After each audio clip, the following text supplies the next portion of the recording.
I would like to talk about something that I forgot to mention last week, James. Yes. When I came back from Florida, about the nature of American sport. Okay, we had a discussion earlier in the year about the Super Bowl and the hyper commercialization of like the free throw sponsored by Gatorade and things like that. So when I was I thought you'd be interested to know this. I went to a basketball game when I was in Florida to see the Orlando Magic, Go Magic, who are a good team at the moment. I saw them versus the Detroit Pistons, who played very well, but they lost. We won. Great. I love it when people make up like place and item. Who knows? Who knows the origin of the names? The Connecticut Kitchenettes. Well, Orlando's called Orlando Magic because of the money from Disney in Florida. Great. That's where it comes Love from. that, yeah. The Detroit Pistons, I guess, because Detroit steel. They made a lot of steel. Pistons get that way. How about Arsenal and the Gunners? I don't know why the Utah Jazz is a basketball team. I love it. I don't know why they're called Jazz. I don't see Utah as a big rich in its Their jazz coach culture. is like smoking a cigarette from a holder. You're dropping the ball, guys. Yeah, you got to play like this, but you need to play more like. And then you come in and you're like, dum, dum, dum, dum, dum, dum. It's like Whiplash, where these just speaks in music metaphors. You need to up your tempo. Were you running or were you dragging? I was dribbling. It was basketball. Anyway. Me and you, just pure ADHD stream of consciousness there in the middle of your story. Yeah. Anyway, so first of all, going to a basketball game, I was a sports game in general, just not in the UK. Very family friendly. Yeah. Very clean. Very just like safe and lovely and genial, not full of chants that were like. And they your don't mum's a slag. sing; they chant. So Americans think that at football, like we really sing. We take like nursery rhyme tunes and like Twinkle Twinkle Little Star, but we make it our own. They're like, you guys, grown men, sing. Yeah, but have you heard the lyrics though? Your nan's a slag. And but it was very family friendly. It was nice. It was nice to have that environment. Actually, what I think you'll find interesting is that I don't know much about basketball, but after seeing the Last Dance, the Michael Jordan documentary, which was fantastic, I kind of really took an appreciation for it. So I was really into the game, and then I'm like in the first quarter, and it's going good, and then like the play just stops. And I'm like, what's happened? They say, it's a timeout. I'm like, what does that mean? The ref's called a timeout. I was like, no. The team calls a timeout. I'm like, what do you mean? The team can just say, call. well, we're losing. Timeout. We need a minute just to call it. And I'm like, you can't stop the game whenever you want. If you're lucky, in the UK, a player gets injured and you get to give your players water and quickly scream some manic instructions at your players for when they go back. This idea that like they're running out of time, they've got to score, and it's like 30 seconds left, and you can just go, hold play. Yeah. Whole play while we just... And I'm like, that seems so What I do obtuse. think we need to steal from American football and basketball, which is very little, but what I think we do need to steal for football in the Premier League is that when the ball goes out of play, the clock stops. I think what's happening with stoppage time is just crazy. We just round to the nearest minute and add it. Don't we? Yeah. And even then, you've got stoppages and tactics. I think... we should, instead of playing a 90-minute game of football, we should make it 70 or whatever, like the boffins who calculate how many minutes are actually played in a game, right? They would look at the average and go, okay, let's say, for example, it's 70, 75. You play 70 real minutes of football, and every time the ball goes out, it's over, and you play to that very end whistle, and then it's done. I don't think we should have stoppage time and all of this, like... I think you could keep it to 90, but I agree. That's an interesting concept. Well, no, but then if you're then playing for a lot longer, if it's 90 real minutes... you're then playing for a lot longer. Then even with stoppage time added on. That would mean longer. So like we play 90 minutes of football with stoppage time, but like the ball is going out all the time and the clock doesn't stop. So therefore, I'm not saying it would be 70. I think you'd figure out what is the average number of minutes we're actually playing a Premier League game. Call it 70, and you make 70 true minutes. Well, also, what I noticed is that there was no single moment of... your attention at this game was never once unstimulated. Basketball as well, so is really fast. As soon as like a timeout scored, a timeout is I think maximum like a minute and 15 seconds.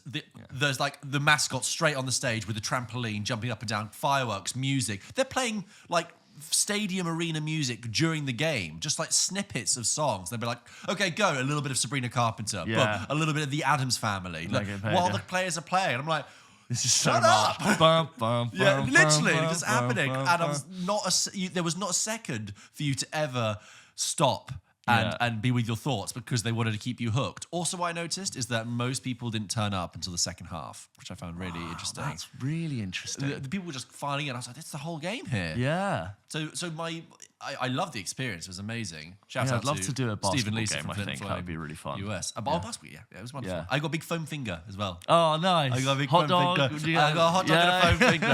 It was the American experience. Perfect Yeah, experience. I'm not saying the Premier League isn't insanely commercialized and the ad revenue is through the roof. It of course is, but I do like that. Aside from the banner ads on television, and obviously when you're in the stadium, when the actual game starts, it's pretty much free of commercialization. It's not. We don't pause for a break and you see an ad for an energy drink, and it's like, as you said, this free kick is brought to you by the power of Gatorade. Don't forget with Gillette. But if it's a penalty, it's brought to you by a penalty. Like Guinness. The game is just the game, and at halftime, of course, there are ads and leading up to it. But like the actual game itself is sacred, and it's just the sport. I do hope that remains the same, because when you do watch American football, it's always in like airports and hotels in the US. I'll find myself glancing at an American football game, and you're like, oh, I'm so lost. And the user, what is it? UI. The UI is so cluttered. UI? Yeah, overlay. well, I guess so. Maybe the visual experience, maybe the VA. The on-screen graphics is intense. I will say though, I did even with American football, I got more into it this year. I kind of got the gist more. Basketball, I got pretty cleanly. Basketball's great. I love the skill of basketball. It's like the pace, it's balletic almost. It's like dancing. It's full body skill. You have to run with your legs, reach with, and it's flying through the air like that. Anyway, I thought I'd bring it up because we'd spoken about that before, and I saw it in the flesh. But you join us we've just finished our 2-week run of the London pub quiz, Christmas pub quiz, and what a great time we had. It's fantastic. I loved every single part of it. It's just so good. Thank you. And generally, it sounds really boring to say, meeting people at the quiz is the best part of all of it. It is because it makes it a reality. You know, we talk to you guys now over the medium of digital media. But James and I are just here in this room, and it's just some cameras. But like actually physically meeting in person, you guys coming up and saying, "Oh yeah, we heard about this thing." So I'm saying, no, like you don't understand. Like I listen to you every week, and it's like part of my routine, and it gets me through tough times. And I've always say like, that means so much to me because I know exactly how that feels. I have so many similar relationships with other content creators and podcasts that I listen to, and it's like this routine and it's this familiarity. It's my life, but it's got nothing to do with my life. It's my interest. I'm so glad that we are that for some people. Like I know that feeling, and it's the best. And right back at you to the listeners as well. Like that's why we do it, to meet people who say this. Like, well, that's what keeps us going, because it can get hard, it can get tough, but like we recognize that, and that makes us want to do it. And look, there's too many people to shout out, but like Eliza, Sion, Adam, but people, just everyone, just who Ben, Tom, people we met, like it was terrific. And our winning the 3 team. Northern lads who came down from like across the north and were having shots when they found out where they were in the placement. They did a shot. Also, I need to give props to my old colleagues, because last time they did the quiz, I sort of slagged them off on the show and said they didn't do very well. But actually, they came 7th this time, and I'm incredibly proud of them. So good for showing. them. Yeah. Good showing. And then the team who won, I think almost all of them came solo or just with one other person, and they assembled as a team and won the quiz, and they were all just lovely to speak to, which is it's just great that you guys can meet, get together for a quiz, share the love of film knowledge, and have a good time. But we hope in the future to maybe expand it beyond the confines of London, but we'll see. That's down the road. But for now, we do hear you, Northerners. We do hear you. It's all about a capacity and resource to do that. We'd love to in the future. Stay tuned for more, and thank you for your support.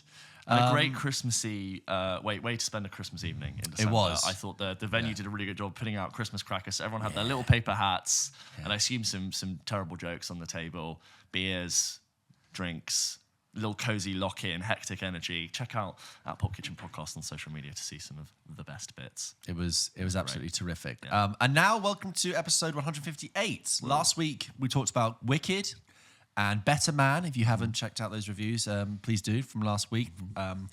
And this week we're going to be talking about Nosferatu. His name is Nosferatu.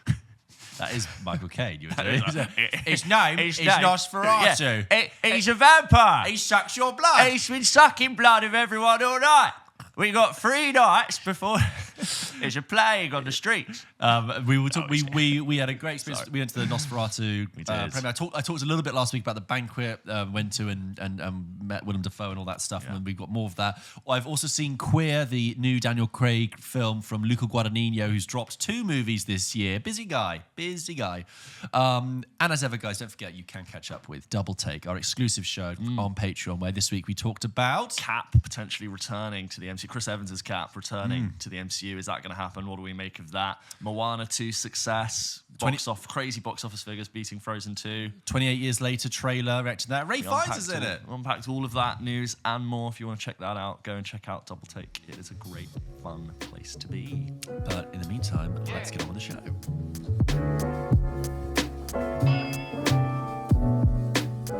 So let's do Queer, like I said, the new film from Luca Guadagnino, which stars Daniel Craig in another fantastic post-Bond role, really reclaiming his sort of dramatic chops. And can I say, in his promotion and just sort of general public goings on, he's got a new look. He's grown out of the hair just a little bit. Yeah. He's got some very trendy clear framed glasses. He's got some lovely loose trousers and cardigan fit. And this isn't relevant to the movie at all. No, but I just want to say, like, I see the rebrand. I see the reframe for the new part of his career. It's very interesting you brought that up, because part of that massive rebrand and re-establishment of him as a kind of slightly more edgier, fashionista kind of Daniel Craig came when he did the Grey Goose vodka advert, which was directed, of course, by Luca Guadagnino, I believe. Oh, they're just best mates. I believe that's where they first met. And that was, of course, him kind of doing the weapon of choice kind of Fatboy Slim thing of dancing provocatively and looking well.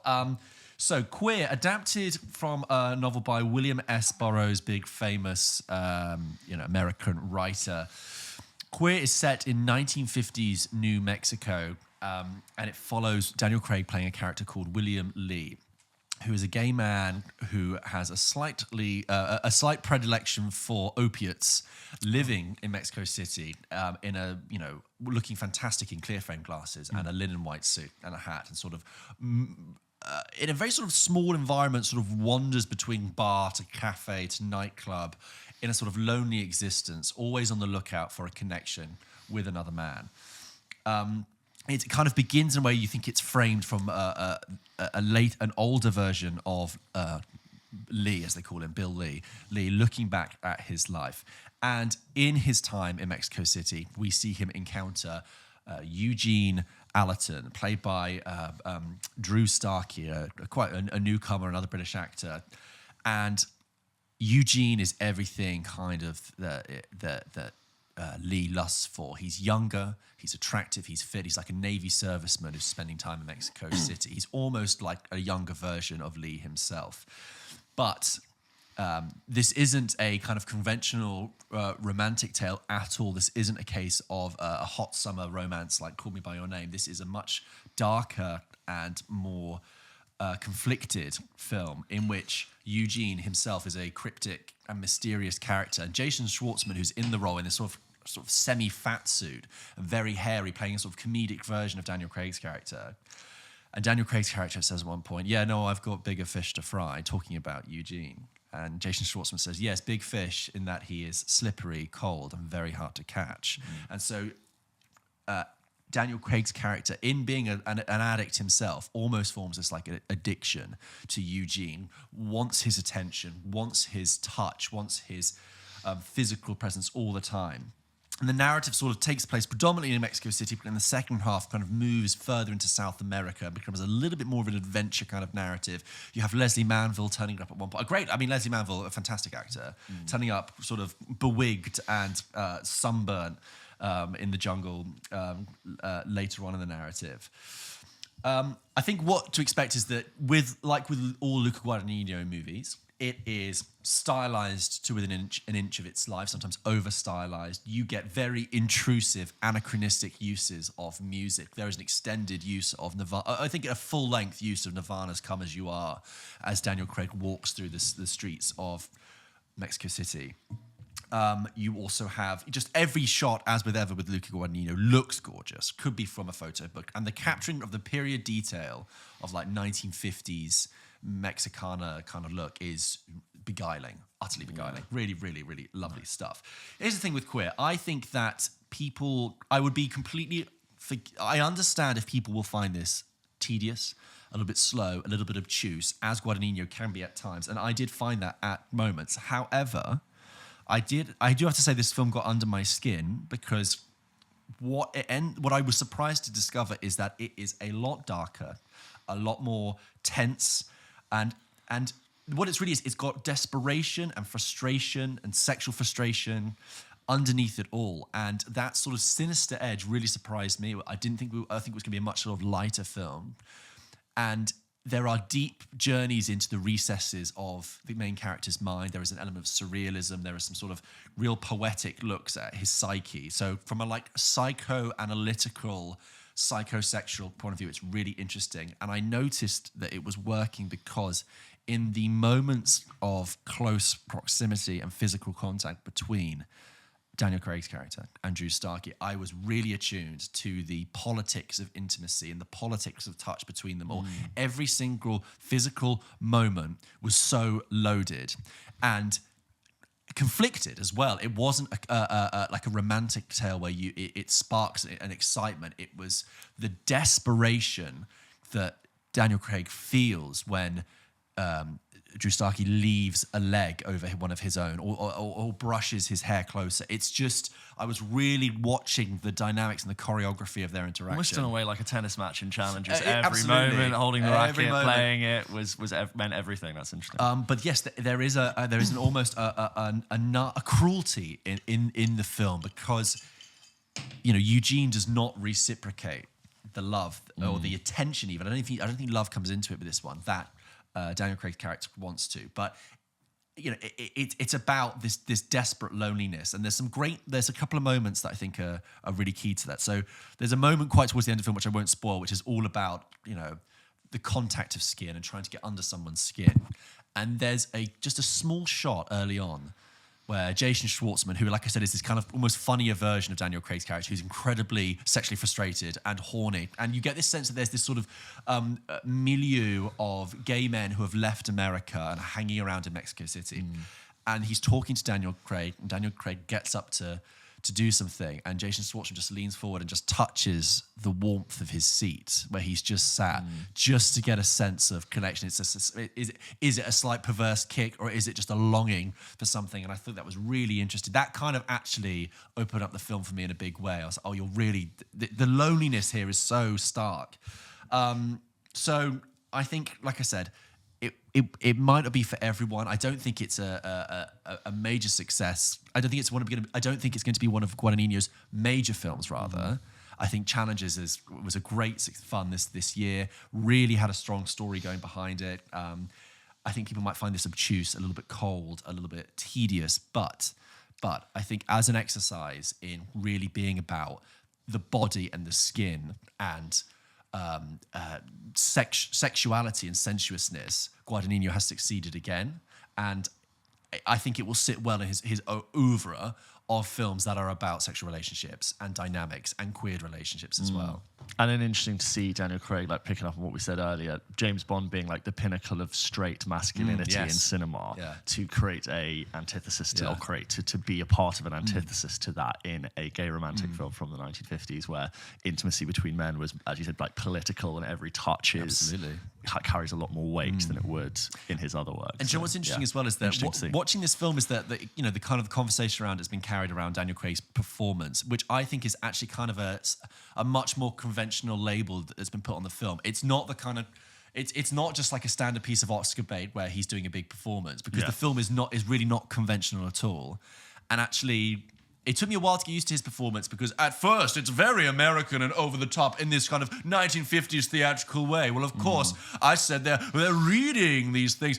And then, also what I've neglected to mention from the story as well about this sort of longing for communication, he becomes obsessed with a plant called yahe, which is ayahuasca, which he believes will have the ability to communicate telepathically with other people. And he's desperate to try and find this plant because he believes, you know, ultimately, this is the sad thing underneath it, he really just wants to have a connection with Eugene, even though that kind of isn't there. So I'll be really interested to hear people's thoughts when it comes out and how they sat with it. If you're a Guadagnino fan, how does it fit with you? Yeah. Do you think Guadagnino is a one for them, one for me type director? which is this idea that a lot of actors and directors have said. You know, I usually find it's not really that relevant, but some actors will justify some of their more commercial, less critically well-received projects to their smaller, higher critically regarded projects. And you can sort of see like a back and forth where if you were going, okay, well, I don't know. I'm not sure how the logic fits for Guadagnino. It's a really good question. I don't because challenges much more mainstream appeal, bigger stars, I guess, more commercial. And this is a little bit straight out of the gate. Because I think it's hard to say with something like Call Me By Your Name, I suppose it's hard to say who that was for. No, well, it's more just like whether or not that would have been a hit. I don't think they would have known that would have been a huge breakout success it was. Could have been very just could have come and gone. I will say as well, the use of music, it's another Trent Reznor and Atticus Ross soundtrack, but also just the use of music in general, both score and soundtrack is great. And there are times when the background is a little like the CG. You almost become aware that you're not actually in Mexico City. This is a little bit of a soundstage. But I actually think that's deliberate because it is a world in which everything is performance. Everything, the world they're in is completely performance, and it is almost like a stage flat. And there's a reason that you only see him go to like 3 places in Mexico City because he's performing. He's always putting on a front. All the men he interacts with are also putting up a front because they can't be too open about their relationships. It's, like I said, interesting. Let me know your thoughts, guys, if you've seen it. Hello at popkitchenpodcast.com. Send in your emails and we'll read them out in a future episode on the show. That was queer.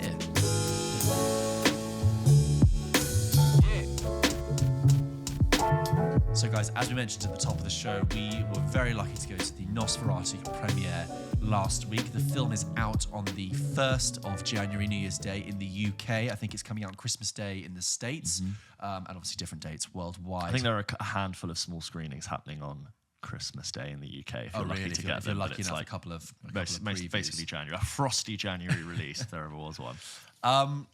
So yeah, the premiere, we'll just talk about that quickly, which was a nice sort of like gothic black tie. Well, not black tie, but like, moody affair with everyone dressed to the nines and seen in the Odeon, Leicester Square, which I don't mind actually, even though our seats were slightly askew. I actually don't mind it as a cinema. It's I'll get on to this. We'll talk about the film, but that's a big room to see a film in. Yes, which I think really adds to certain elements of specifically sound design. And just if we sort of talked about before about like the PR process of turning up to a red carpet event and how like on social media it might look like you had 20 minutes on the red carpet. When I tell you the second we stepped onto the red carpet, 2 security guards were like, okay guys, straight through and inside. Like are you in the film? No. Yeah. Please kindly fuck off inside. And get inside and take your seats and wait. Barely got a photo. James and I sat and waited for 45 minutes for the film to start. Yeah. Which is fine, but like anyway. Happy to see the film. Happy to see the film. Like, we were just taken through. So Nosferatu, if you aren't aware, is a remake of the 1922 very famous German film of the same name, which was directed by F.W. Murnau, which is famous for being the kind of prototypic horror film in cinema. It is also famous for being one of the earliest examples of the most successful pirate illegal movie in that it heavily borrowed from, basically took the story of Bram Stoker's Dracula without getting the copyright to do so. And therefore, I believe there was a court case afterwards where Bram Stoker's relatives asked for the film to be destroyed, which it mostly was. However, some prints survived. So it's a sort of, it is the Dracula tale, but with adjustments. Now, Robert Eggers has adapted Nosferatu, the film, so he has kept some of the changes. So, for example, in Bram Stoker's Dracula, the story is set in 1890s England. In Nosferatu, we take place in 1830s Germany. It is not Count Dracula, it is Count Orlok. Also, how he operates as a sort of vampiric character is different. There is no sort of reanimation of people once they've been bitten by a vampire. That's not in this. So Eggers is drawing mostly from Nosferatu, but when it comes up at the end, it says based on Nosferatu by F.W. Murnau and also Bram Stoker's Dracula. So, 1830s Germany and Visberg, we have... I will just say, actually, before I launch into this and talk about the characters, when James and I sat down to watch it, we said, whose film is this? Because it's got a great cast. We saw the cast on stage. The cast includes, Bill Skarsgård, Nicholas Hoult, Lily Rose Depp, Aaron Taylor Johnson, Emma Corrin, Willem Dafoe, Ralph Ineson, all those people. But we were like, whose is this? Who's leading it? And I was wondering if it was going to be slightly episodic, whereas it might be one actor's film in the first act and another's, which it kind of is. But predominantly, it is Lily Rose Depp's film with Nicholas Hoult, and then obviously Bill Skarsgård, unrecognisable, playing Nosferatu. And we won't talk too much about the detail of him, because what's been great in the marketing is that the appearance of Nosferatu has been hidden and obscured, which is great. And then, yes, supported by Emma Corrin, Willem Dafoe, and Aaron Taylor Johnson. So we begin 1830s Germany. Nicholas Hoult is essentially works in property as an estate agent and is tasked by his employer to go to Transylvania to help facilitate the sale of an estate there, to help move an old count who lives there, Count Orlok, who wants to move to Visburg, the city of Visburg, where they live, because he wants to spend his final years there. It's a bit of a peculiar request, but Nicholas Hoult is recently married, wants to succeed professionally, and decides he agrees to it. Lily Rose Depp, who plays his wife, is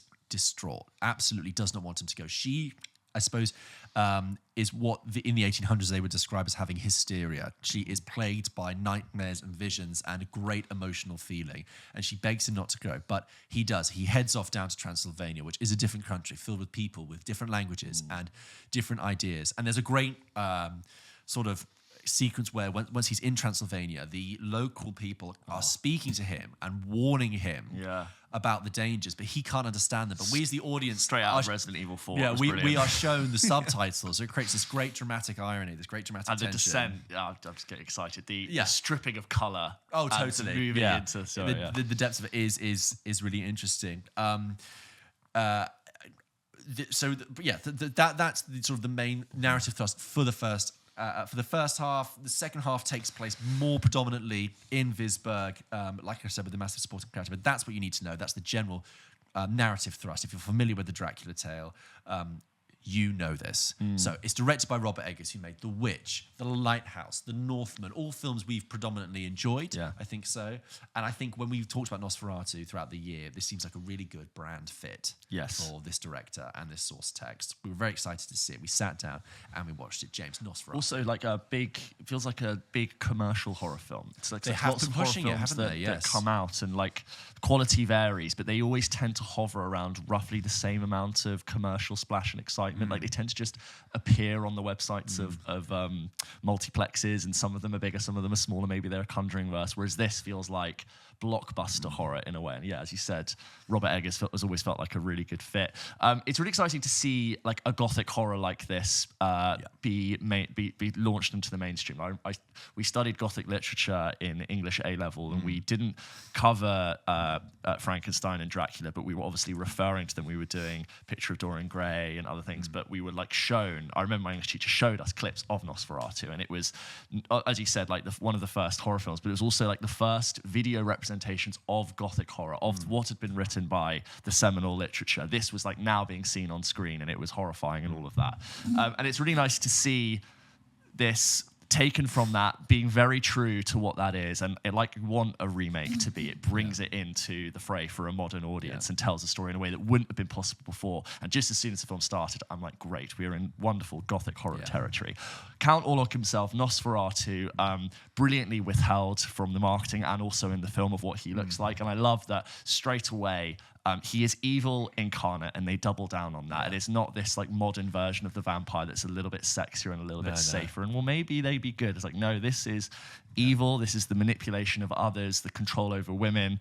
And what is so great about when you start to interact with Count Orlok, it's not just him that is evil, it is his very presence that is evil. And when we see Nicholas Hoult being in the same room as Count Orlok for the first time, the sense of dread and despair, what starts out as politeness, descends into fear. And I feel that, and we saw that in a really big theatre. And the sound design, it could have been something to do with like Dolby Atmos, but when he speaks, it's like all of the speakers in the room spoke. It wasn't just like at the front with our main characters. It was like the voice echoed through the halls. And Bill Skarsgård, if I didn't know, you sat me down and said, George, who played Nosferatu, I would have absolutely no idea. And he's wonderfully lost in that role. And I said this at the premiere, he's becoming the new like scare queen of our generation. He is the guy you go to when you want to freak someone out, from Barbarian to It. And I just think his voice is It's brilliant there. Interesting. Like, whose film is this? And I think Robert Eggers, he's got a great abundance of acting talent in that film, and he gets to ebb and flow between who he wants to use to tell his story. And I think of the demon possession films, I like how artistic and how creative it is with that very familiar trope, because it is ultimately about the control and ownership of a woman's body, and that is an allegory that is, from Nosferatu's stronghold on her character, on her desire, on her shame and her guilt, and what that ultimately crescends to in the end, I thought was brilliant. And just the whole ending, the way in which the credits rolled and our story ended, I was like, you've really taken demon possession, which is so done to death, and you've, I think, really brilliantly, clearly borrowed as well from Coppola's Bram Stoker's Dracula, but you've made a new classic in real time, and I think that's really nice to see that. I think I love the design, the horror stuff, the shadow, makeup, lighting. I do think there's quite a lot of CG used there. Yes. But it's the kind of thing where I can't really tell what's CG, and therefore I think the best use of CG, because I can't really tell when it's being used. It's like, it's all just being mixed up there. I think for pure Robert Eggers fans, I think maybe it's his more commercial releases that I've seen. It's nowhere near as weird as The Northman, The Witch, or especially The Lighthouse. And I think maybe sometimes when you said Robert Eggers in Nosferatu, I did maybe look over at his releases like The Lighthouse and think, would I have wanted, because I think that film is darker than this, I would have wanted something a little bit more strange and peculiar, a little bit more edgy, and freak me out maybe even more. And I think in the second half of the film, when we were sort of trying to get towards the end, it felt a bit baggy, and I longed for the first act, which was Nicholas Hoult in that castle, which I could have watched 2.5 hours of that, and I thought it just slightly, I know what you mean, it got very busy towards the end. A bit plotty. That's, I think that when you're talking about that, he's kind of bound to the conventional narrative of the inherent of the literature, so he's stuck to that, and I found that like the sort of the plot devices of, okay, well, now we must do this and now we must do that. Which is tough, because it's very easy to like write horror and go, yeah, I'm going to make a scary scene where a guy goes to a castle and it's an evil old man there. Like that's easy to set up, but then you've got to like finish something. I do like the ending, but you felt the trudging along towards the second half. By the way, in other stories, you could easily see how those two acts would have been reversed. Yes, that's the finale. The finale would have been moving the action to Transylvania instead of having that at the beginning. Totally, like the horror sequence is front loaded in a way. Performances are great. Willem Dafoe as like a proxy Van Helsing.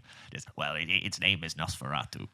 The second he was on screen, almost funny. I was just like, he really delivers every single time. Brilliant. Completely, with every breath, he is that person.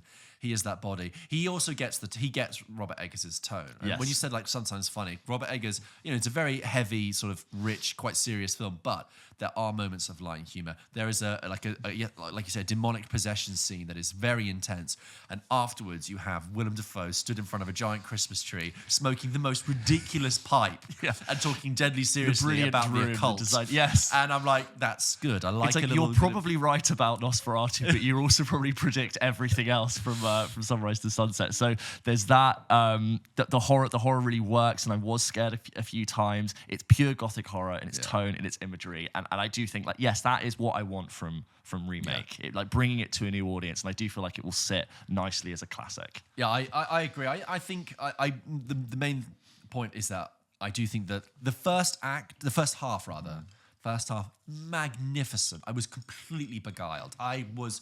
From the opening of the film where Nicholas Hoult leaves his property and he winds through the pokey, leaning houses and of the streets Loved of Duisburg. 1830s Germany. It was brilliant. I was so there, and the way the camera follows him as well, it was just so artistic, and the way it was shot Robert Eggers has always actually had this quality of being not painterly, because painterly implies like aesthetic, but like, or looking pretty. I mean that I look at his film sometimes, and the imagery he presents with reminds me of like, well, in this case, it would be 19th century street scenes, 19th century paintings. It's the kind of thing you would see hanging in a museum. Just that the sense of atmosphere, the sense of life is so real. It's so artistic. I really felt that presence. The use of the shadows and the colors and the black and white. There is a real clever thing he does a couple of times is in the blocking of the actors in the frame. So there is a scene of dialogue between Lily Rose Depp and Emma Corrin, and Emma Corrin's character is just placed to the right-hand side of the frame in a mid-shot. And what that does, when that typical framing is usually meant to imply that something is about to appear in that space and in that setup. And as a regular horror or a regular film watcher, your kind of heckles are heightened, and you're waiting for something to happen, even though it doesn't. It just creates this wonderful, eerie atmosphere. This first half, so rich, so gothic, so brilliant. Nicholas Hoult giving great face and great dread. And an amazing shot, which I think is very much borrowed from the original, which is like a painting, which is the long winding road of the carriage leading up to the castle, which is just so good. Like if you like anything scary, you will just rub your hands together and be like, I cannot wait to go inside. What I would also say is, if people said to me, is this film scary? I would say it's very, very spooky. Yes. So there are jumps and there are moments of fear. I don't think it's quite as haunting as something like The Witch necessarily. No. And I think even the way it concludes is not in a scary way. It kind of, as you said, leads into the allegorical element to it. Just on the performances, before we watched the film, we were saying that I've only seen Lily Rose Depp in one role, which was in The King, which turns up at the very end with Timothée Chalamet. And I know some people have seen her in The Idol, which was meant to be terrible. Right. But I think this is an absolutely phenomenal performance. Yeah. A very committed, physical performance. She absolutely throws herself into it. And, Eggers shoots them, his actors, very tight close-up on their faces. And she has to give great fear. And every muscle twitch is going to be seen on a giant screen. And I thought she just absolutely nailed it. In the same way that he understood with The Witch that Anya Taylor-Joy does Thunderstruck really well. And like he captured her face brilliantly, and he does that with Lily Rose Depp in this. I think she's magnificent. And in the first half, because it's more Nicholas Hoult, she is much more of a reactive role in the first half. But when the second half comes in, she really becomes realised as a character, and like what she's going through is so much more complex than I think typically female characters in horror or action films ever get. And she totally nailed it. I want to give a shout out to Simon McBurney as well, who's an actor who's in a lot of things, but he just absolutely throws himself head and shoulders into this. He plays Nicholas Holt's employer, and it is this wild role and perfectly fits the kind of fever pitch of the whole film. If you don't know the name, you know the face because you've seen him in quite a lot of stuff, but you'll discover him with a whole new lens in this. I think if I had to pull a thread up with the performances, I personally think Aaron Taylor-Johnson might, whether it's his performance or the way he was directed, is pitching it just a little bit too camp for me. He's a little bit too, goodness gracious, man, there's a demonic possession It's an old play that we're doing with old clothes. God damn you, man. And I'm like, you're giving me a different film. I don't know if I need this one, this version of that character. Because then he's opposite Rafe Innocent, who's actually very good at taking oldie English, like in The Witch, right? Which is all in, but he adds this sort of very sort of grounded way to. It's like a man at the pub. He's man at the pub. I'm really happy he's got such a successful career because he's turning up in Finchy in The Office. Yeah, he's kind of everywhere now. I know. But yeah, like I think yes, I agree. I just couldn't. I also love the again. Eggers it's clear he knows this text and is passionate about this text through and through. He really draws out the psychosexual parallel to horror, and there's great scenes of demonic possession, which is also a woman moaning and grunting and physically expressing herself in a room of very conservative, tightly bound men from the 1800s. And like I love that he's drawn that there because the history of horror is connected to so many different things, including sex.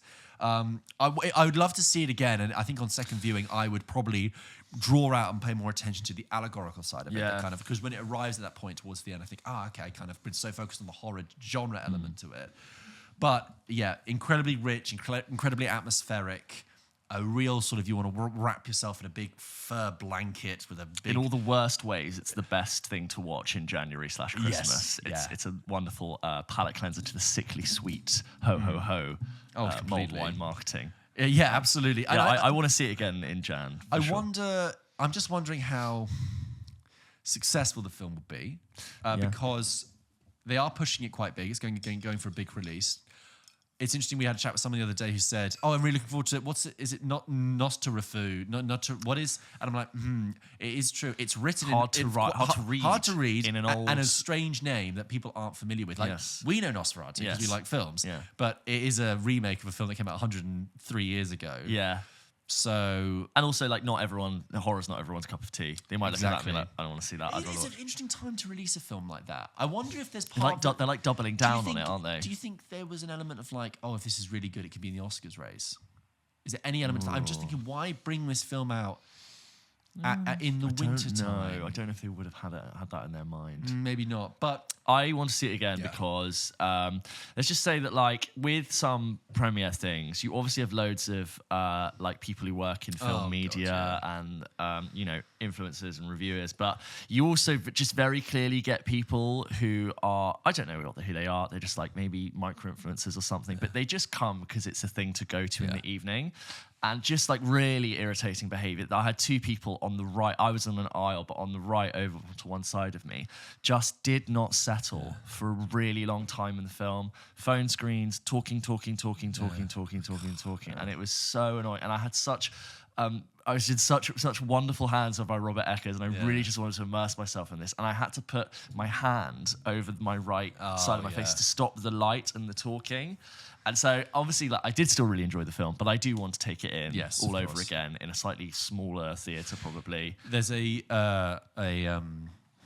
guess, a film journalist that we've met who was messaging me afterwards, and he said he'd seen it twice. And he was at the premiere, and he really liked it. And I said, but he'd also seen it at a press screening at, I think it was at Sony or whatever, right? Which he also said he maybe slightly preferred because it was smaller, more contained. You really are just in a dark black box watching it, and I can totally see that. There's no escape. Which is why when we talked about Long Legs, I think I had a particular reaction to that as well, because like I was just in this tiny room, bunker basically, watching that in the morning. So it's not out for a few weeks. But when it does come out, absolutely send in your thoughts. Please if you are a fan of Robert Eggers, if you do like horror, I think there's lots to enjoy here. Our quibbles are completely minor. And if you found Robert Eggers' stuff like a little bit too obtuse in the past, a little bit too strange, I would say this is the least strange of his films and probably weirdly like more palatable for a lot of people. It's much more commercial. It's less. It's not like the Lighthouse. No, which is his most. Which I find is his darkest film. Darkest one. Ironically, because you'd think it would be Nosferatu and Strange, and Strange. You can see there's when there's moments where characters are very much under the control of Nosferatu, and they're basically being fed on, and there's no sense of when day ends and night begins, and what was a dream and what was real. And there's that lovely bit of like, time is not what you're going to think it is. I'm going to jump you all over the place so you're lost and confused. I also had a friend message me and be like, one question. Does it have a good number of rats in it? And I'm like, does it? If you like rodents. Hundreds of thousands. More a traditional Ratatouille. Plague in the 1800s, if there ever was one. Big rat Bodies massive. on wheelbarrows being escorted through. If you need, it's got hordes and hordes of rats. I will just say, because we go to the old premiere and we like to report on them, the cast will come out on stage and, Clara Amfo, Ali Plum, Alex Zane, Al will do a little interview. I will say, and this is what I think links to my point about some people just being there for going to a thing in the evening. You and I know exactly who all those people are, from Nicholas Hoult to Willem Dafoe to Emma Corrin to all of them. We're all just like, isn't that great? We get to see these 7+ actors on stage. And when it was, and please welcome these actors, it was the quietest applause and buzz and whoop ever. I get that it's a horror film, but I felt awkward that when we were then celebrating the film and enjoy the film, it was like, clap. No, like, woo, energy. I should have seen Wicked, mate. It's like, and so I felt bad. I was like, I think this is really cool. They're all here, and the film looks good, and it's a big room, isn't it? That's the thing about the Odeon. Really it's basically a double capacity. It's 2 screens because of the balcony level, and it's all very loungy. They're very loungy seats. You're not like compact in. But just thought I'd mention that because those are all really cool actors who are very talented and. Yeah, that's all to know. As always, thoughts, send them in. hello@pulpkitchenpodcast.com. George, should we go through some of the emails that we get sent into the show every single week? As always, guys, if you wanted to send in your thoughts, your questions, your concerns, you can do by emailing hello@pulpkitchenpodcast.com, or you can support us on the VIP tier on Patreon and have priority access to have your email read out on the show, just like VIP did. Owen writes in and says, "Hi guys, I am back. Sorry for a temporary absence. Family illness meant money was needed elsewhere, but I'm working through your back catalogue and have nearly reached episode 100 and shortly catching up to the episodes in which I first found you. Guys, as always, please, your support is welcome, but by no means required. It means the world to us, but as always, take care of yourselves. We will always be here for you, and you can come back and enjoy the content. Thank you for coming back, Owen. We appreciate it. And always, the support is amazing. That's what I quite like about Patreon as a thing is that you can opt in and opt out at any time, as and when it suits you, which I always think is quite nice. It's not like we ask you to sign up for a whole year. Yeah. It's like you're bound by us. These contracts. We're sucking your blood.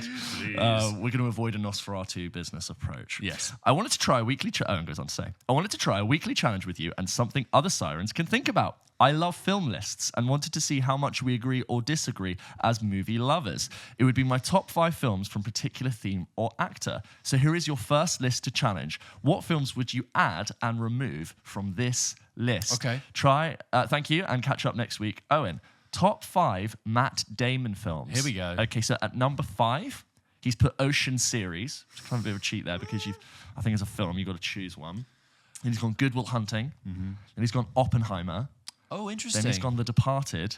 Then he's gone the Bourne series. Again, I think you need to choose a film there, Owen. I'd take off Ocean series because he's great in it, but I don't. When I think of the Ocean films, I think of Clooney, then I think of Brad Pitt, and then I maybe think of Julia Roberts. Talented Mr. Ripley. Talented Mr. Ripley, straight up there. Talented Mr. Ripley is his best performance, I think. Yes.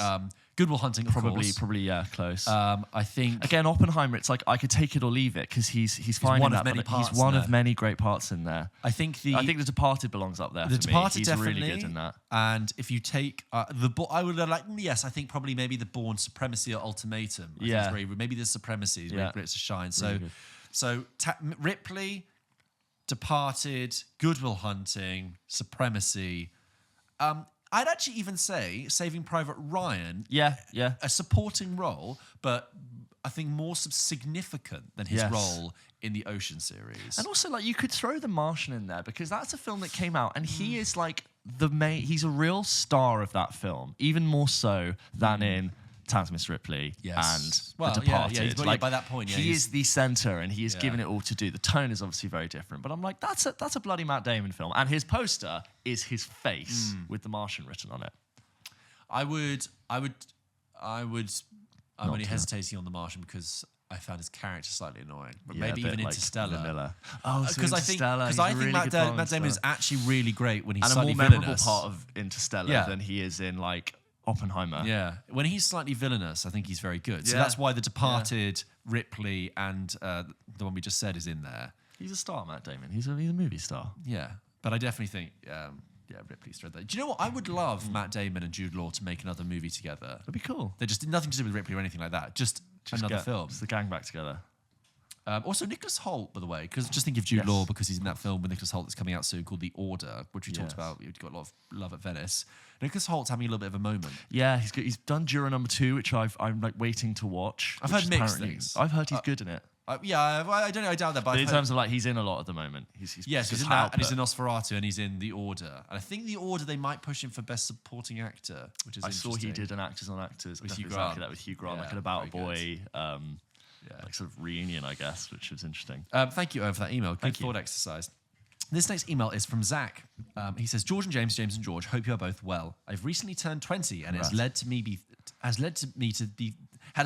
to be thinking about my teen years and my 20s ahead of me. In doing so, I've been thinking retrospectively about the films that defined my teen years. Films like Perks Being a Wallflower, Me and Earl and the Dying Girl, and Dead Poets Society come to mind for films that hold a warm place in my heart when I think about my teenage years. But now I'm in my 20s. I'm excited to rewatch films that I think I was too young to watch before and find strong connections with new films. Rewatching the likes of Past Lives, the Before trilogy, and Dazed and Confused in 5 years' time or so, I feel like I will have a different experience to when I've watched them recently. I was wondering, are there any films that either of you have memories of being influenced in your teenage years, or even films that you have enjoyed in your 20s that you may have dismissed in your teenage years? Films we really appreciate. Keep up the great work. Been a big fan for over a year now. Thank you, Zach. Well, I was saying with things like the past, we think about the Past Lives and the Before trilogy. Absolutely, those are the older you get, the more deeper an emotional response you'll get from that. You'll find yourself because reacting to different things. Totally, like when you get to I think even 26, 27, you will have done so many other different. Usually in your 20s, you're going to do so many different things, and you'll have experienced loss, heartbreak. You might have mourned someone. God forbid. I'm just saying that like this tends to happen. And what you watched at 18, 19, I think, 26, 27 is such a period of huge growth and reappreciation of what matters and what you care about, that as with cinema, it is the core empathy art form. You will experience things very differently. And it's like when I as we all do, you get into cinema, you love Tarantino, and when I was in my late teenage years, I absolutely rinsed all those films. And when I went back last year and watched Inglourious Basterds, for example, I was like, I didn't get much out of it. It's still a good film, but I was like, I've done that now. I've seen it so many times. I have great memories of it, and I loved it at the time. Quoted it when we stay at friends' houses. We watch bits of it, but I have to kind of not sunset. I put it in the freezer. Put it in the freezer for 10 years, and I'll come back to it in the future. But that's one of the great things about life, is that your experience of the films change and age themselves, but so do you. And that's why about my 5-year rule thing. And also try to, a general life advice I'm going to give it, because you're turning 20 and you're going to get two different things. People are going to say the 20s are going to be the best decade of your life, or they're going to be the worst decade of your life. Oh, no, it doesn't really start until the 30s. It's going to be this. Everyone's going to experience each decade very differently. Yes. And like, try not to pre-narrativize how you're meant to spend that time versus just like doing what you should do. And for the love of God, do not compare yourself to anyone else. That is comparison is the thief of joy. Do not do it. And if Baz Luhrmann's Sunscreen song is anything to go by, they literally say in it, the race is long and it's only with yourself. Sometimes you're ahead, sometimes you're behind. You might not like a film that other people do. Yeah, if we're talking about filming, I was just we bring back to the film, talking about life. But sometimes you're ahead, sometimes you're behind. It doesn't matter. The race is long, and at the end, it's only with yourself. Thank you so much for your email. This next one is from a friend of the show, Caitlin. Caitlin writes in and says, "Hi, James and George. It's that time of year, Christmas movies. You've talked about the cozy movies for the whole family at Christmas time. Thanks for helping build my list. No time will be wasted deciding this year. But do you guys watch many movies set at Christmas? I've just seen Red One, which when you spoke about last week, obviously it's being slammed, but I just want to ask everyone criticizing it, what were you expecting? It's a Christmas action movie where Santa gets kidnapped and The Rock is the head of his security detail.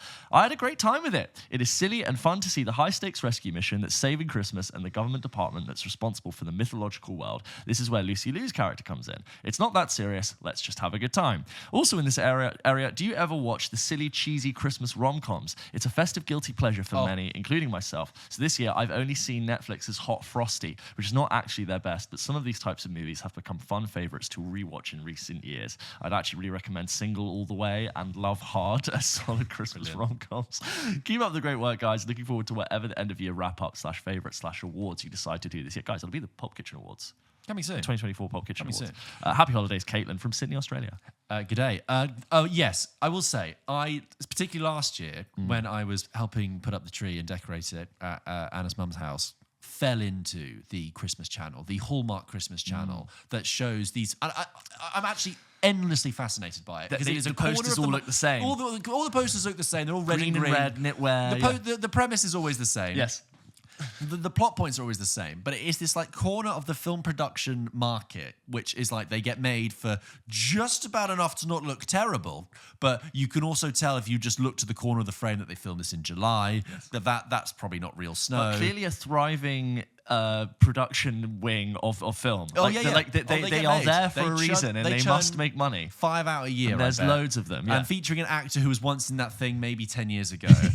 Okay. And a soap star who was too big for Panto, but not big enough for other things. Like, I kind of know that guy. Where has he been? While he's doing these now? But it is fascinating. The dialogue is always horrifically bad and wooden and stiff, but it also relies on this, especially if they're American as well, because sometimes they're British ones.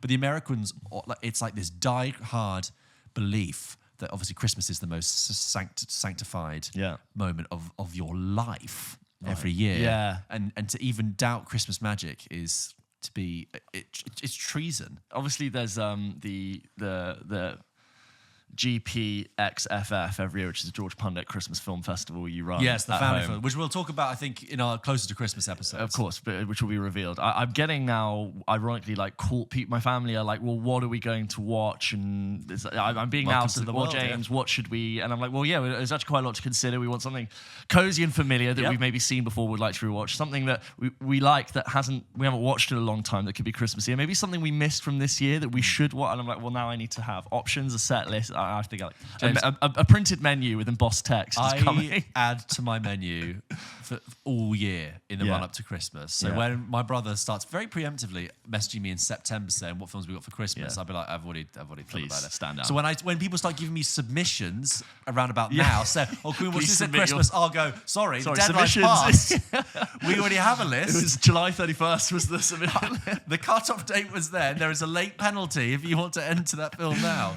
Tickets for GPXFF, unfortunately, are sold out. They're very exclusive to the Pundek last name. This next email. I'd like to see a picture of the GPXFF happening in action. It's just a lot of lounging around. Bloated bellies. It's not a comment on your family. That's a Christmas thing. Just sleeping. I'll have to give you shots of each one and the reactions. Yeah. Thank you, Caitlin. This next email is from Mia, who says, hello, George and James. James and George. Could be Maya. No, it's not, because she ends the email with Mia, not Maya. Oh, yeah, so yeah, I read ahead. I did a little Christopher Nolan cut to the end before reading the beginning. Hello, George and James. James and George. I hope you're both well. Mia from Adelaide, Australian here. Hello. This is the only other country we chart in, so it makes sense. Oh, g'day. I can't say that. It's so lame. I'm sorry. Done it twice now. I have done it twice. I didn't mean to. Sorry. I didn't mean to patronise the whole country of Australia. Sorry. Came across Pulp Kitchen on Instagram earlier earlier in the year, and have been a regular listener since. Love the pod and just wanted to say thank you for your great work. Thank you. In January, I set out a challenge for myself to watch 366 movies this year. Wow, one for every day, because we are a leap year. I'm about 20 movies behind. And that's still pretty good going. That is fantastic. But I'm hoping I could smash it out at the end of the year / summer holiday. Thanks to the challenge, I've watched some great classics. The Red Shoes, Paris, Texas, Ikiru, to name a few. The downside, unsurprisingly, is that it can be quantity over quality when I don't have the energy to choose what to watch. A question for you is this. I was wondering if you've ever done a similar type of movie challenge and what was great or not great about doing it. If you haven't, is there anything you'd be interested in trying? Keep up the great work and look forward to listening in 2025 as well. Mia. I can imagine myself wanting to do that for at most a month, but I'd have to be a very particular part of my life to do that. I'd say currently with this show and passion, I'm watching 1 to 4 films a week. Some weeks will get high. I think you might be overestimating that, because I've got my letterbox here. Oh yeah. I've watched new films for the first time, which is what we count. Yeah. I've watched 87. Right. Okay. And we're in December. Yeah. So that's what's that? That's 1.5. Averages at 1.5 a week. Yeah. So maybe it's more like 1 to 2. So I will hit 100 by the end of the year, especially when Christmas happens, because then I'm watching like 3 films a day. Right, yeah. But nowhere near the 366. That is a time commitment. That is a time commitment. There's a lot to do. Almost if you're on holiday, we also have to make the show and talk about the show. I would love to. I mean, COVID, I got up to 150. Yeah, I remember you saying. So I'd love to get back to that. And I definitely think the more we invest in doing this show, the more we will watch things.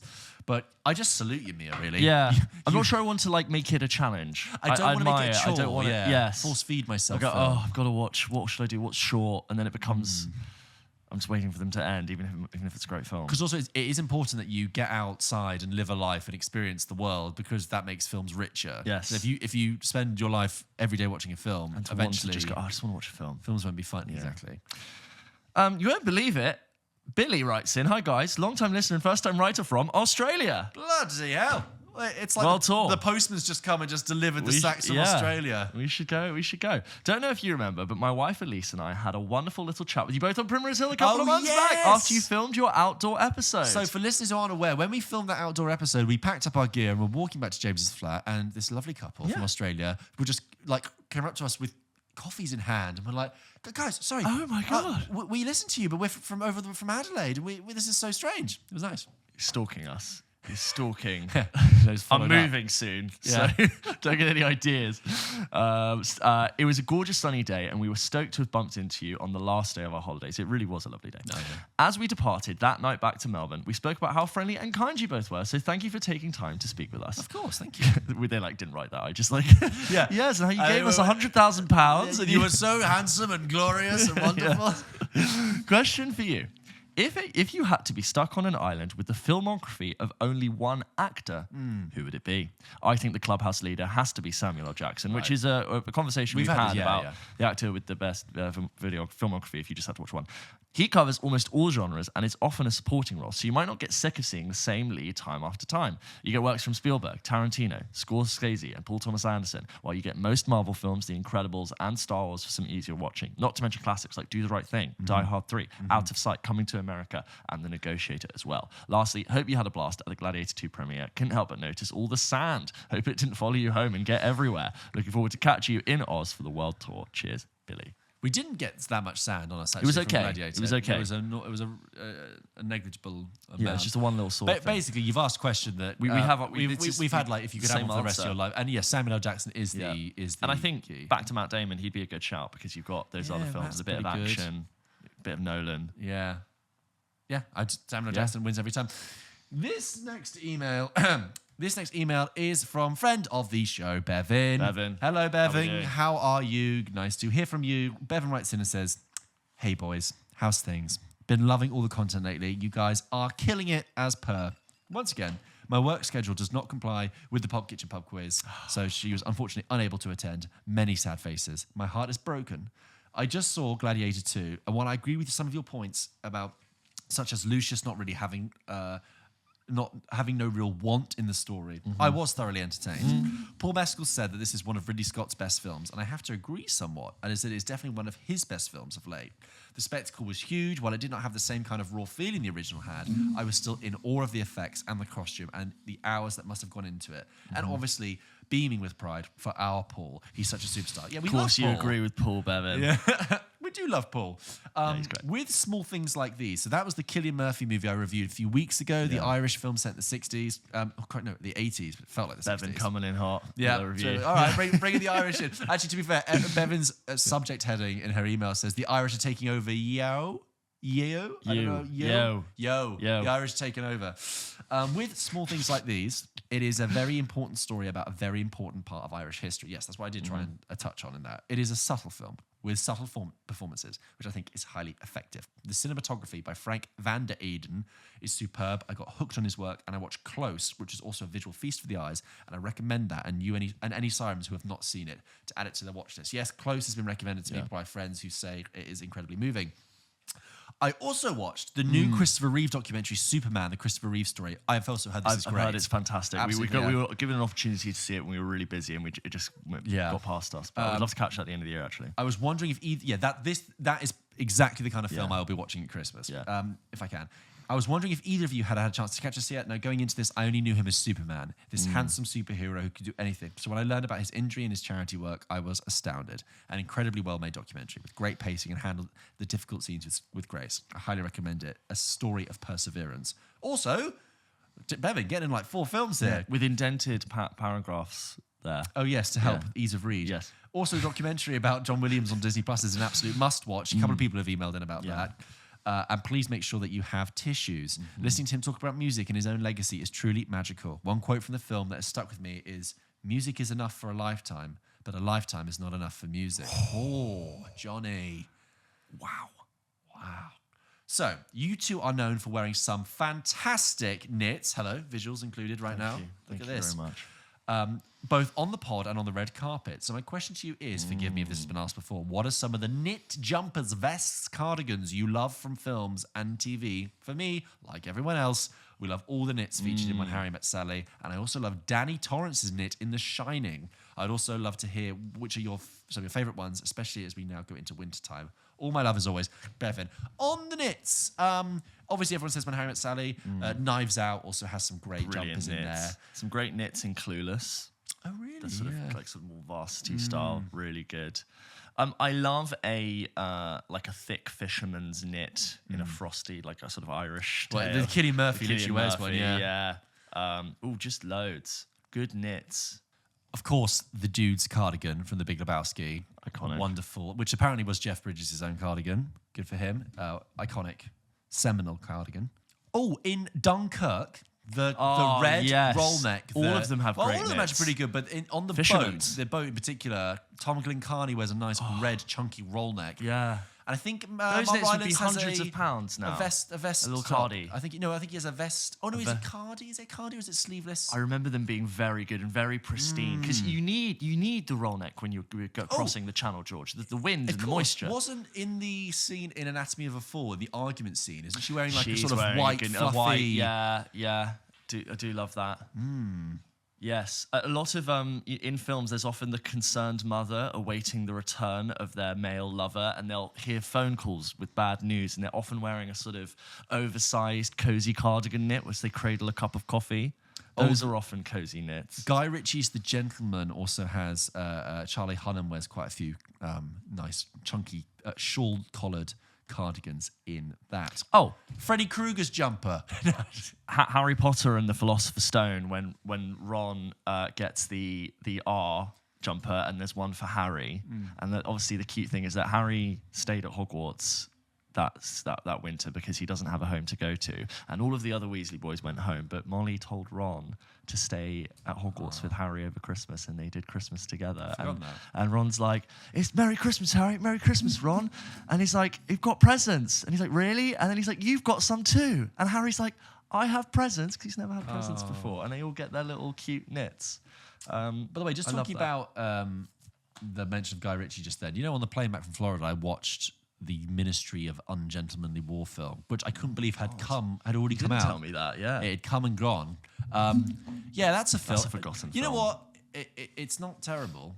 It's exactly what the 70s kind of schlocky army films were. It's a massive Inglourious Bastards ripoff. It really looked like it. And it has an Inglourious Bastards actor just plunked in there just to give it some legitimacy. But Anyway, thank you, as always, for your email. We'll continue to link our knitwear below as and where we get it. Guys, we still have many great emails from all of you, but just in the interest of time, we're not going to spend the whole show reading emails. So we will get to them, we promise. Thank you for sending them. As always, on a reminder and email stuff, as James said, there will always be a bit of a delay because we've been away and doing that. So a bit of catching up to do.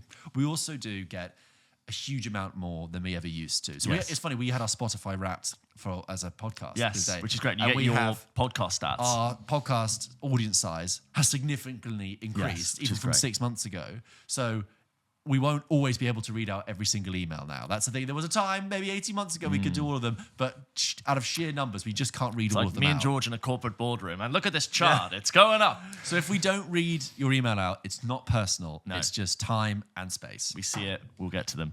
But yeah, guys, please, as always, send them in to hello@pulpkitchenpodcast.com or toppodcast.com. Or if you want to have priority access to have your email read out on the show, there is, of course, Patreon, where you can support us at the VIP tier on there, or just support us at the Siren tier and get Double Take, which is a good one to go for. It's the best. It's the best. It's just the best.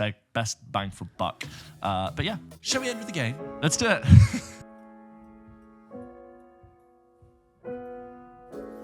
Okay, James, as ever, Pulp Kitchen ends with a game. And with this game, we also have another round of the language game. Slightly different this week because I will not be attempting to read them out in the native tongue. Yes. I will instead be reading out the English translation of what the translation was into that country. And of course, at our quiz, George did a whole round of these for the quiz attendees. Which I think people found deeply frustrating. Yes. So we're like, what the fuck? So, fun for us. James, would you like to guess the movie based on its Chinese translation? The translations are going to be mental. So I can't these wait. Are English film titles that have been translated to Chinese and then translated back into English. And what they actually are in Chinese is very strange. Great. Are you ready? I was born ready. Superpower Dare Die Team. Superpower Dare Die Team. Dare Die Team. Superpower Dare Die Team. Fast and Furious. No, it's Ghostbusters. 6 Naked Pigs. Don't think literally. Think 6 Naked Pigs. The Full Monty. Correct. Yes. It's the Full Monty. His powerful device makes him famous. His powerful. Click. Think more sexually. Oh. What? It's Boogie Nights. Oh, okay. Mr. Cat Poop. Mr. Cat Poop. The Cat in the Hat? No, it's As Good As It Gets. Oh, okay. Yeah, I get it. This hitman is not as cold as thought. This hitman is not as cold as he thought. Is it Hitman? No. Is it... It's a hitman movie. The Killer? No. Is it... Older. Not as cold as you Don't know thought. if you've seen it. Harry Brown. No, older. The film is older, not the character is older. No, go on. What is it? It is Leon the Professional. Oh, okay, cool. I wonder if you get this one. Harry Brown. He's a ghost. Ghost. No, famously at the end revealed. Sixth Sense. Yeah, I mean, unbelievable. What ghost applies? Excitement 1995. Excitement. Heat? No, it's the Shawshank Redemption. Okay. I don't know. I just think they just went for the vibe. It just said, Excitement. Excitement It's not a word 1995. I Excitement 1995. A film set in the 50s. Anyway. How interesting. Mysterious murder in snowy cream. Fargo. Spot on, Yeah, James. there Well we go. done. Yeah. American Virgin Man. 40-Year-Old Virgin. No. American Virgin Man. American trying to lose virginity. Oh, American Pie. Correct. There we go. Just sent him to university unqualified. Life story. So university unqualified. Is it like it's not? No. Go on. Not Good Will Hunting. No, it's Risky Business. Oh, okay. Satan female soldier. I really want to watch this film. Satan female soldier. Wonder Woman? No, it's G.I. Jane. Okay. And lastly, I will marry a prostitute to save money. Oh. Is it am I a prostitute to save money? Think of your sex worker movies. Of that genre. What, Pretty Woman? Yes, it's Pretty Woman, exactly that. Does Even he though save he money? doesn't marry her, and I don't think he does save money. I was thinking comedy, but Anyway, bizarre. Those were some brilliant. Chinese translations. The Asian ones will always be brilliant because they don't mad. translate directly. Of course not. Oh, fantastic. Excellent. How many did you get at home? Those are really good. Sirens on our end, by the Sirens way. on our end. That concludes the game today. And that brilliant. concludes the episode today. Episode 158. Sirens On our end. Hopefully, not many sirens soon when James moves. I know. It's going to... Do you know what? Where we're going temporarily, there are faint sirens. Oh, good. But it's not going to be You're going to have to add them in post. just twice. It records about your window I now. actually think we should. Should be like a randomizer. I'll have an alarm set for every 60 minutes. Every episode, there'll be one siren. You have to see if you can hear it in the background. Thank you for listening to this episode. We really appreciate it. Please do continue to follow us on social media, on Instagram and TikTok, where we post lots of fun things, events we go to, people we interview for film bites, junkets, that kind of thing. Cool interviews coming up. Recommend us to your friends. We really do appreciate that because it's better than discovering us. If a friend endorses us as a podcast and you do like our stuff and you want us to grow and do cool things, go, hey, I really like this podcast. These guys are nice. They wear good knitwear. Yes, and they even talk about good knitwear whilst wearing knitwear. I would really appreciate that for any of your film friends who have yet to discover us. That would be great. New episodes every Wednesday. And I hope you're doing well. Stay well at the end of the year. It's a very tiring time for everyone. We're not saying end of year farewells. No, but just saying it's December. It's darker. Unless you live in Australia, like half of our listeners apparently do. Oh, yeah. Having a bloody great time. Yeah, barbecues on the go. Now we're even. Have a great week, guys. Oh, and also, as ever, a big thanks to our producers, Aidan, Finn, and Dave. Couldn't do it without you guys. Terrific. Goodbye. Bye, guys.